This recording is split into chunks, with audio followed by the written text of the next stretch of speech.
ये फूलों का खेत था जिसमें हर रंग के फूल खिले हुए थे। दूर से देखने पर ऐसा लग रहा था जैसे जमीन पर रंगीन चादर बिछा दी गई हो। गुलाम रजा ने एक फूल तोड़कर सूंघा और अपने ख्यालों में डूब गया। उसे अपनी बचपन की दोस्त रंग बिरंगे फूलों की क्यारी से आती हुई दिखाई दी। गुलाम रजा क्यारी के कोने पर उसका इंतजार करता देखा गया।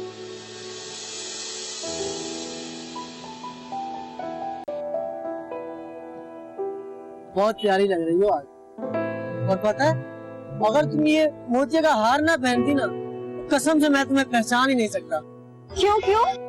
क्योंकि तुम भी तो एक गुलाब का फूल हो और इन सारे फूलों में तुम मिक्स हो जाती, कैसे पहचानता भला? ऐसी बातें कहाँ से सीख कर आती हो तुम? अच्छा सुनो, वो तुम्हारा दोस्त भी यहाँ आता है ना? हाँ।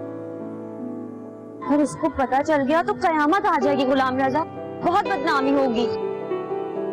मुझे पता है, और ऐसी भी क्या बात हो गई? अगर तुम्हारे मेरे बीच कोई आया तो फिर समझ।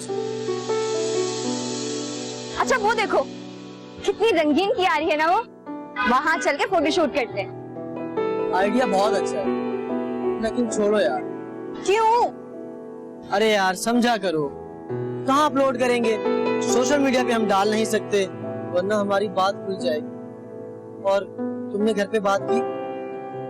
नहीं, भाई से डर लगता है। चलो ठीक है, तो मैं खुद कर लूंगा बात।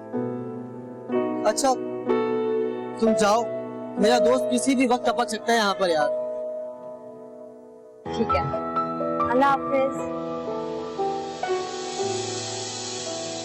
रुखसाना वापसी के लिए मुड़ी और दूर कहीं फूलों के खेत में गायब हो गई। जिस वक्त गुलाम हैदर के दोस्त अंसर ने उसका कांधा थपथपाया, गुलाम हैदर माथा पकड़े अभी तक ख्यालों में गुम था।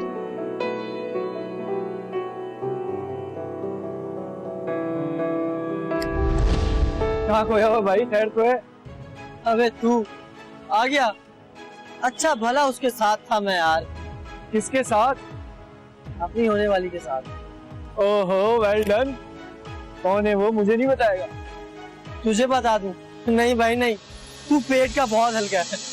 अबे बता दे, तेरा काम आसान हो जाएगा। गुलाम हैदर ने एक लम्हे के लिए सोचा, लेकिन अपने दोस्त को कुछ भी बताने से बाज रहा। अच्छा ये बता, पेमेंट ले ली तूने? नहीं बस अभी चलते हैं, साथ चल के लेंगे। ओहो मैं तो घर जा रहा हूँ, तू एक काम कर, तू ही पेमेंट लेकर आ जा, सही है?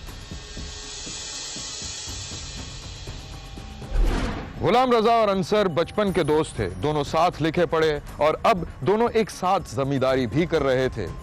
दोनों में कभी कोई इख्तिलाफ पैदा नहीं हुआ, लेकिन जब अंसर को उस लड़की के बारे में मालूम हुआ जो गुलाम रजा से मोहब्बत करती थी, तो उसका रवैया अपने दोस्त से बदल गया। दोनों खिंचे खिंचे रहने लगे।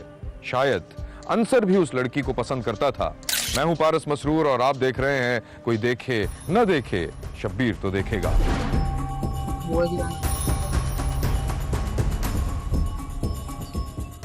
एक दिन शब्बीर ने देखा कि गुलाम हैदर एक गुल फरोश के पास खड़ा होकर गजरे बनवा रहा था कि मोटरसाइकिल पर उसका दोस्त अंसर भी आ गया। अंसर मोटरसाइकिल से उतरा, उसका लहजा खासा सर्द था।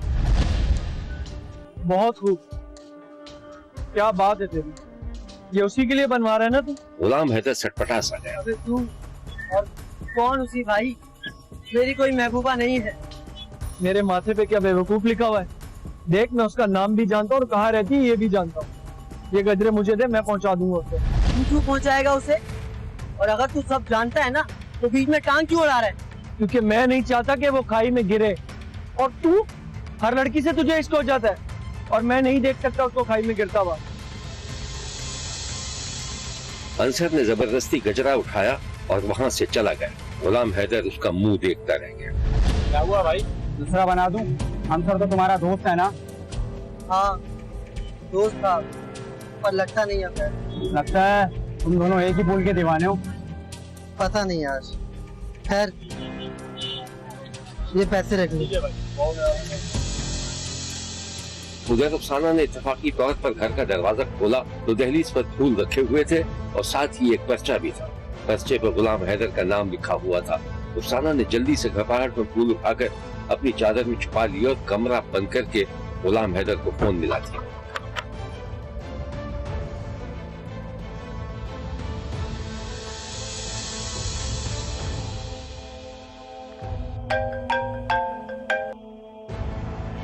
बात कर रही हूँ गुलाम रजा। क्या हरकत की है तुमने? तो शुक्र करो कि भाई घर पर नहीं था, वरना आज मैं बेमौत मारी जाती। क्या हरकत कर दी मैंने यार, क्या कह रही हो तुम? किसने कहा था फिल्मी हीरो की तरह दरवाजे के बाहर फूल रख के चले जाओ? अरे भाई कसम खाऊं क्या, अब मैंने नहीं रखे कोई फूल। वो मेरा एक दोस्त है, जानती हो तुम उसे, अंसर। उसने किया ये काम मेरी तरफ से, जानती तो हो तुम यार उसको। तुमने उसे ही बता दिया? या मेरे अल्लाह। हाँ बता दिया, क्योंकि वो तुम पे अपना हक जता रहा था। ये तुमने अच्छा नहीं किया। तुम पागल हो क्या गुलाम रजा? क्यों? अब वो तुमसे नाराज हो जाएगा इसलिए? देखो रुखसाना, दो कश्तियों पे सवार नहीं हो सकता इंसान। अच्छा, उल्टा चोर कोतवाल को डांटे? बहुत बड़ी मुसीबत खड़ी कर दी है तुमने। अच्छा मैं बाद में बात करती हूँ तुमसे। हेलो साना ने फोन रखकर गजरे कहीं छुपा दिए, उसका रंग उड़ा हुआ था। अंसर और गुलाम रजा के ताल्लुकात खराब हो गए थे, दोनों में बातचीत तक बंद थी। अब अंसर के सामने एक ही मसला था कि वो गुलाम रजा को दी हुई उधार की रकम कैसे मांगे। और फिर जब एक दिन अंसर ने रुखसाना को गुलाम रजा के साथ शॉपिंग करते देखा तो वो आपे से ही बाहर हो गया। शब्बीर ने देखा कि रुखसाना शॉपिंग कर रही थी और गुलाम हैदर उसका बैग संभाले हुए उसके साथ साथ था, बल्कि गुलाम हैदर ही उसको शॉपिंग की तरगीब दे रहा था। ये सारा मंजर गुलाम हैदर का दोस्त अंसर दूर से देख रहा था। फिर वो दोनों शॉपिंग सेंटर से बाहर निकले, कार में बैठे और रवाना हो गए। अंसर उन्हें देखता ही रह गया। रुखसाना को अपने दोस्त के साथ देखकर अंसर की आंखों में खून उतर आया था। वो कुछ अच्छा नहीं सोच रहा था। शब्बीर ने देखा कि रात के सन्नाटे में अंसर अपनी अलमारी से कुछ तलाश कर रहा था। उसने अलमारी में मौजूद तमाम कपड़े जमीन पर फेंक दिए थे। उन्हीं कपड़ों में से एक छोटा सा कपड़े का थैला मिला। अंसर ने थैले में से जो चीज निकाली वो पिस्तौल था। उसकी आंखों के सामने उसके दोस्त गुलाम हैदर और रुखसाना के हंस हंस कर बात करने और शॉपिंग के मनाजिर घूम रहे थे।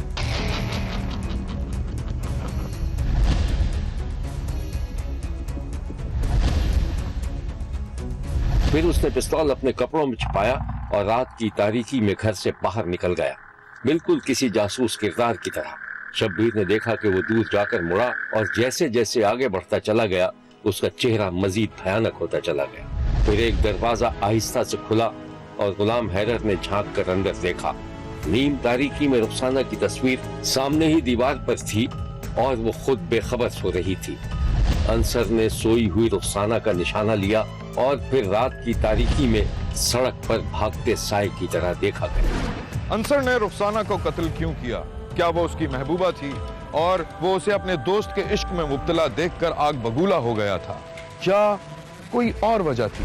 शब्बीर अभी तक अंसर और रुखसाना के बारे में जो कुछ सोच रहा था वो दुरुस्त नहीं था। अंसर गुलाम हैदर का रकीब नहीं था, बल्कि रुखसाना का भाई था, बड़ा भाई। अपनी बहन को अपने दोस्त के साथ देखकर वो अपने गुस्से पर काबू न रख सका और अपनी ही बहन को कत्ल कर दिया, जो अपने बचपन के दोस्त और हम महल्ला लड़के से शादी करना चाहती थी। ਇਹ ਜਨਾਬ 18 ਤਾਰੀਖ ਨੂੰ ਰਿਆਲ ਨੇ ਸਾਨੂੰ ਫੋਨ ਕਰਦਾ ਸਦੈਂਦਾ ਹੈ ਵੀ ਮੇਰੀ ਬੱਚੀ ਨਾਲ ਗੁਲਾਮ ਰਜ਼ਾ ਰਾਹੀਂ ਜ਼ਿਆਦਤੀ ਕਰ ਲਈਏ। ਮੋੜੇ ਦੇ ਪੁੱਤ ਨੇ ਆਪਣਾ ਉਹਨ ਬਹਿਣ ਨੂੰ ਮਾਰ ਦਿੰਦਾ ਗੈਰਤ ਚਾਹਤੇ। ਰਿਆਲ ਦੀ ਬੱਚੀ ਨਾਲ ਗੁਲਾਮ ਰਜ਼ਾ ਰਾਹੀਂ ਜ਼ਿਆਦਤੀ ਕੀਤੀ ਹੈ।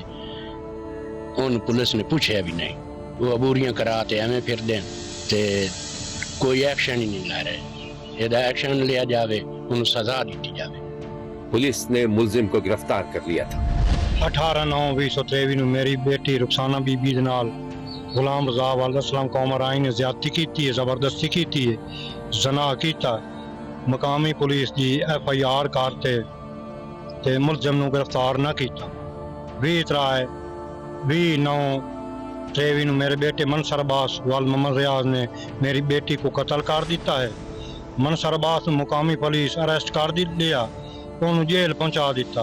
ਜਿਹੜੀ ਵਜ੍ਹਾ ਤੋਂ ਮੇਰੀ ਬੇਟੀ ਕਤਲ ਹੋਈ ਹੈ ਉਹ ਮੁਲਜ਼ਮ ਗੁਲਾਮ ਰਜ਼ਾ ਵਾਲਦਸਲਾਮ ਕੌਮ ਰਾਈ ਗੁਲਾਮ ਰਜ਼ਾ ਦੀ ਜ਼ਿਆਦਤੀ ਕੀਤੀ ਆ ਤੇ ਮੇਰਾ ਮਨਸਰ ਅब्बास ਬੇਟਾ ਉਸ ਦੀ ਬੱਚੀ ਮੇਰੀ ਮਾਰੀ ਆ, ਉਹ ਜੇਲ੍ਹ ਚਲਾ ਗਿਆ।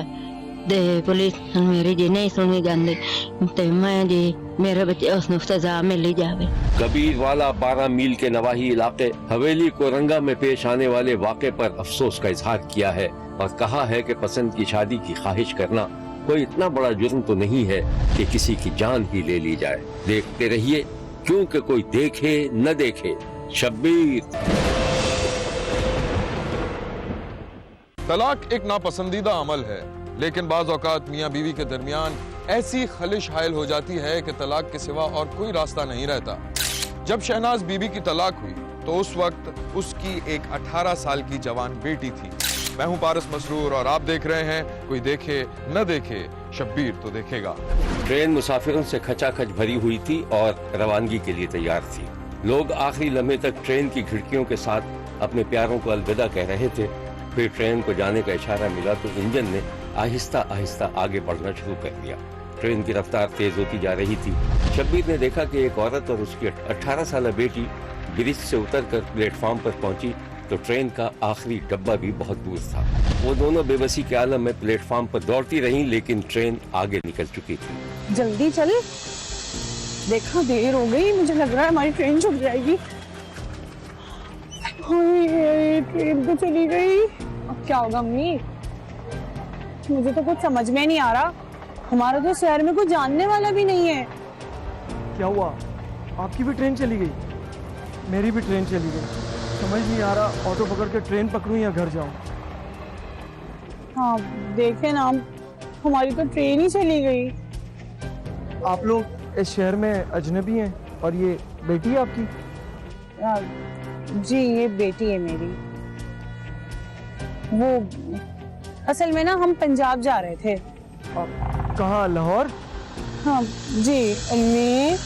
शहनाज की बेटी मुसलसल नजरें फेरे हुए थी। उसे उस शख्स के सवालात बुरे लग रहे थे।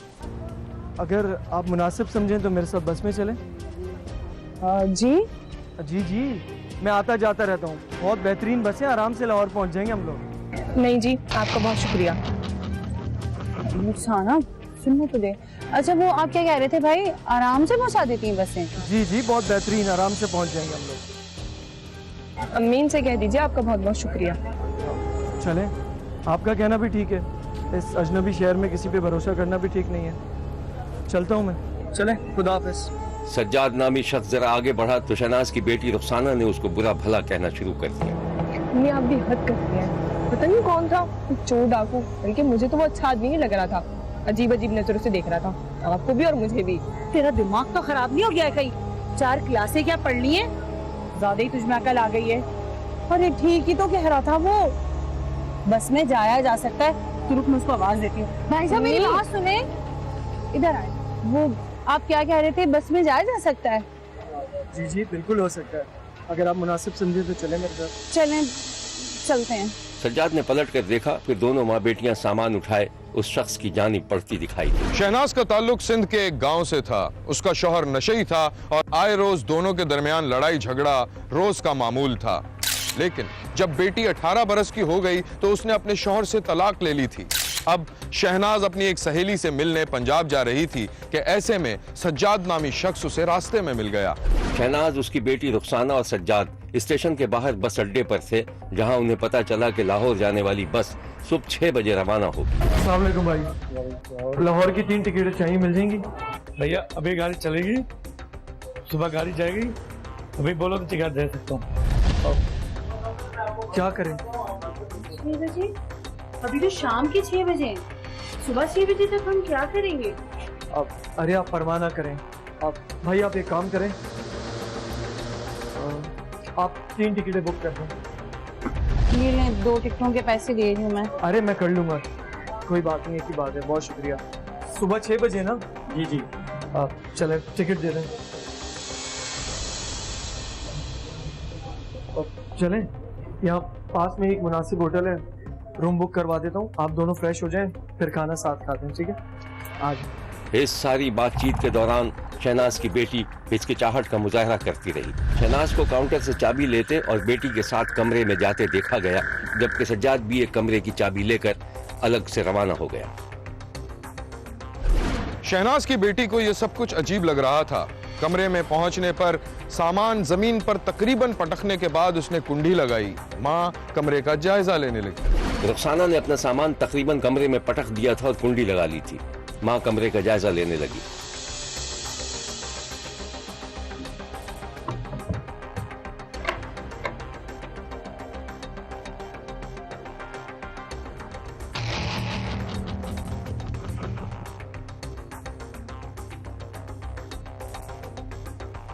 कमरा तो ठीक है, जाओ जरा वॉशरूम देख लो।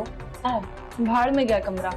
नहीं, आपको जरा सी भी अकल नहीं है, कौन है कैसा है, आप कैसे कर लेती हैं किसी पे भरोसा। क्या हो गया है? मैं हूं ना तुम्हारे साथ। अच्छा जाओ, जाके मुंह हाथ धो लो। मुझे नहीं धोना। अच्छा ठीक है, मैं जा रही हूँ फ्रेश होने।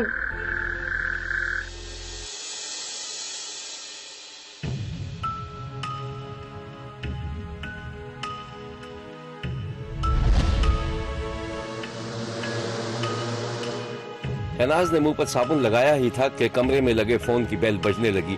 रुखसाना ने डरते डरते फोन उठा लिया। हेलो।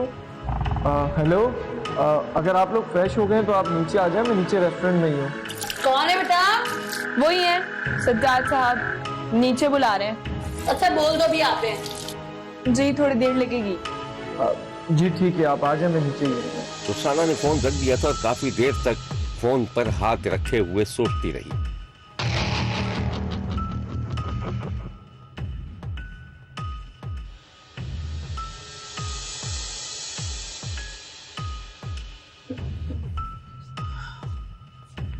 चलो चलते हैं। क्या कह रहे हैं वो? नीचे बुला रहे हैं खाने को। हाँ, तुम भी जरा बाल बाल कंघी कर लो। चलो चलते हैं फिर खाना खाने। चलो चलते हैं, आ जाओ।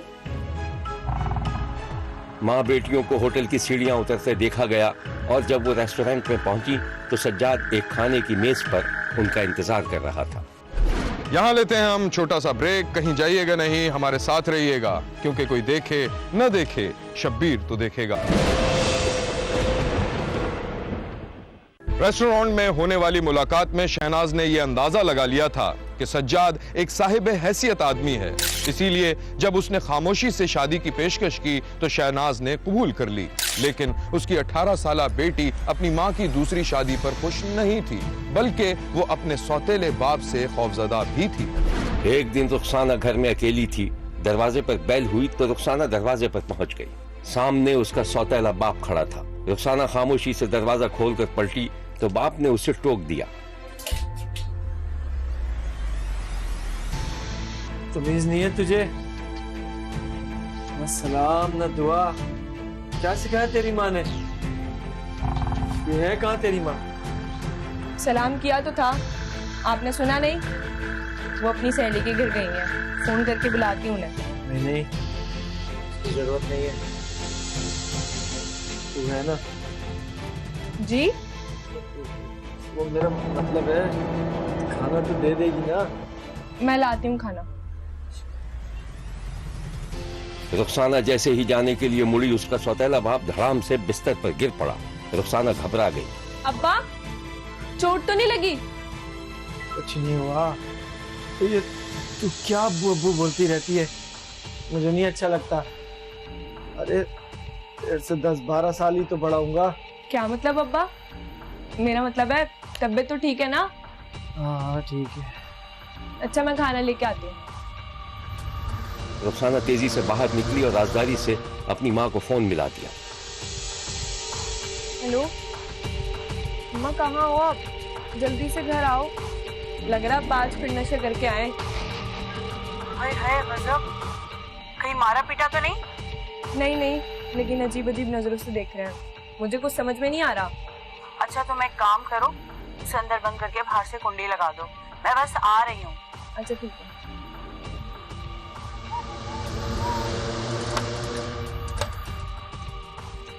शहनाज का दूसरा शौहर भी मुबैना तौर पर नशे का आदी था। दूसरी शादी से शहनाज की 3 बेटियां और 2 बेटे पैदा हुए थे, जिस पर सज्जाद खुश नहीं था।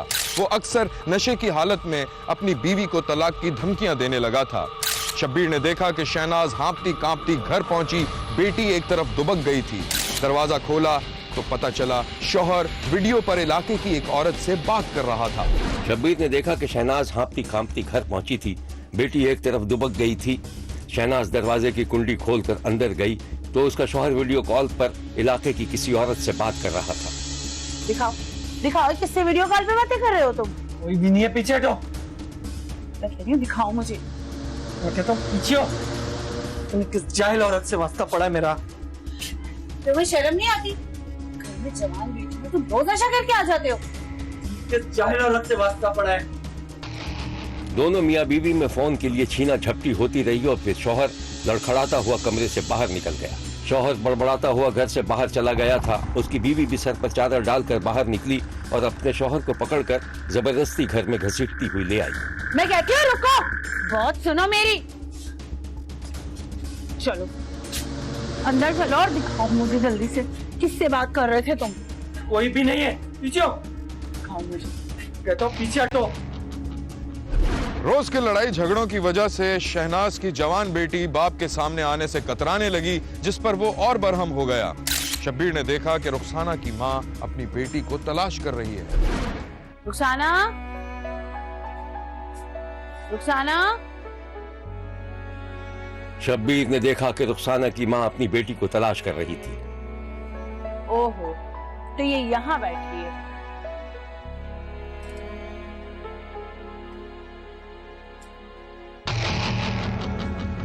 तुम यहाँ बैठी हुई हो और तुम्हें पूरे घर में ढूंढ रही हो। क्या बात है बेटा, तुम यहाँ बैठी हुई हो, लाइट तो जला ली थी। तुम्हें पता है तुम्हारा बाप बहुत गुस्सा कर रहा है, उसके सामने क्यों नहीं जाती हो? क्या चाहती हैं आप? मैं क्यों जाऊं उसके सामने? क्या बात है, खुल के बताओ। अम्मी बस मैंने कह दिया है, मुझे अलग थलग रहना है।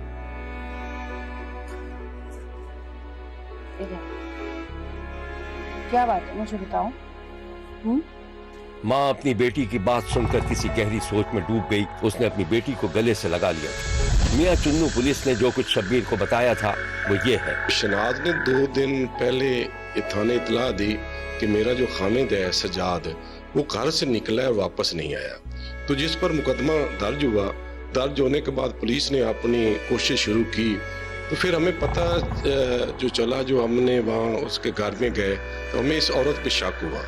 तो हमने इसको गिरफ्तार किया और जब गिरफ्तार किया तो दौरान इंटरोगेशन इसने इस बात को क्लियर किया कि मैंने उसको मारा है और घर के अंदर ही उसको एक गड्ढा खोद कर उसमें इसकी नाश को दबा दिया है। तो जब SHO और मैं उधर गए उस मौके पे और हमने वो जगह को मिट्टी उठाई तो वे उसकी नाश मिली सदात शाह की। तो मजीद इंटेरोगेशन जब उसकी की गई तो उसने बताया कि मेरी 2 बेटियां हैं, उन्होंने भी मेरी हेल्प की और मैंने इसको मारा है। तो जो मारने की उसकी वजह है, जब वो उससे पूछी गई तो उसने कहा कि इसने मेरे साथ पसंद की शादी की थी और उसके बाद फिर इसके और एक औरत है, वो इधर रहशी है तुलंबा की, उसके साथ भी इसके नजायज तल्लाकात थे। तो मैंने उसको रोकती थी कि उसके साथ उसने क्यों तल्लाकार, जब मेरे साथ उसने पसंद की शादी की है। तो वो बच्चियों को भी मारता था, अपने बेटों को भी मारता था। तो इस हालात से मैंने तंग होकर मैंने ये मर्डर किया है। शब्बीर ने मियाँ चुन्नू में पेश आने वाले वाक़े पर अफसोस का इजहार किया है और मामले की शफाफ तहकीकात का मुतालिबा भी किया है। देखते रहिए, क्योंकि कोई देखे न देखे, शब्बीर तो देखेगा। हैदराबाद से कुछ फासले पर एक शहर वाक़ है जिसका नाम है कुनरी। ये शहर सुर्ख मिर्चों की पैदावार के लिए पूरी दुनिया में मशहूर है। अरसा दराज से वहां के मकामी मजदूर और ताजिर सुर्ख मिर्चों का ही कारोबार करते हैं। कोई 15 साल पहले हुकूमत सिंध को यह ख्याल आया कि एक ऐसी मंडी तामीर करनी चाहिए जिसमें हर तरह की सहूलत मौजूद हो। और फिर ये मंडी तामीर होना शुरू हुई और देखते ही देखते 94 करोड़ रुपए हड़प कर गई। जी, 94 करोड़ में अगर आप 6 करोड़ और मिला दें तो ये 1 अरब बनते हैं। शब्बीर का कहना है कि अगर आपने 1 अरब नहीं देखे तो हमारे साथ कुनरी चलिए। आप सोच रहे होंगे कि शब्बीर हमें क्या कहकर और कहां ले आया। यहाँ तो एक वसी झाड़ झंकार किस्म की इमारत है जिसमें शायद भूतों का बसेरा है। दीवारों में जगह जगह दरारें पड़ी हुई हैं, यहाँ तक कि सुतूनों का प्लास्टर तक उखड़ चुका है और अंदर से लोहे की चंद सलाखें झांक रही हैं। जी हाँ, यही वो प्रोजेक्ट है जो सिंध हुकूमत ने 2007 में 94 करोड़ रुपए की लागत से शुरू किया था।